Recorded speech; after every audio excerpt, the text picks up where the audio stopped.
नमस्कार दोस्तों, कैसे हो? आशा करता हूं कि आप सभी ठीक हो। दोस्त, आज की कहानी है अयोध्या कांड, प्रभु श्री राम के राजतिलक की घोषणा। चलो शुरू करते हैं। कैकेय पहुंचकर भरत अपने भाई शत्रुघ्न के साथ आनंद पूर्वक अपने दिन व्यतीत करने लगे। भरत के मामा अश्वपति उनसे उतना ही प्रेम करते थे जितना कि उनके पिता राजा दशरथ। मामा के इस स्नेह के कारण उन्हें यही लगता था मानो वे ननिहाल में न होकर अयोध्या में हों। इतने पर भी उन्हें समय समय पर अपने पिता का स्मरण हो आता था और वे उनके दर्शनों के लिए आतुर हो उठते थे। राजा दशरथ की भी यही दशा थी।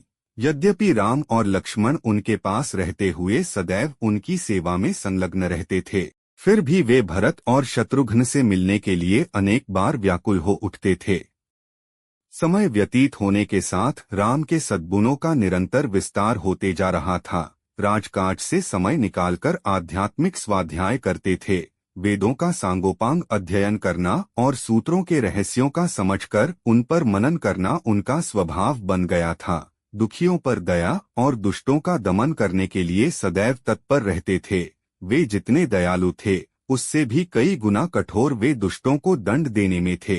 वे न केवल मंत्रियों की नीतियुक्त बातें ही सुनते थे, बल्कि अपनी ओर से भी उन्हें तर्क सम्मत अकाट्य युक्तियां प्रस्तुत करके परामर्श भी दिया करते थे। अनेक युद्धों में उन्होंने सेनापति का दायित्व संभालकर दुर्धर्ष शत्रुओं को अपने पराक्रम से परास्त किया था। जिस स्थान में भी वे भ्रमण और देशाटन के लिए गए, वहां के प्रचलित रीति रिवाजों, सांस्कृतिक धारणाओं का अध्ययन किया, उन्हें समझा और उनको यथोचित सम्मान दिया।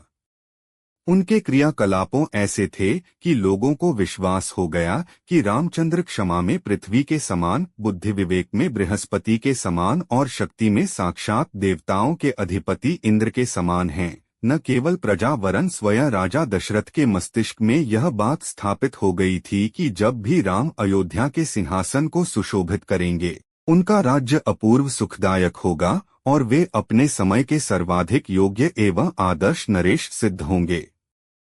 राजा दशरथ अब शीघ्रातिशीघ्र राम का राज्याभिषेक कर देना चाहते थे।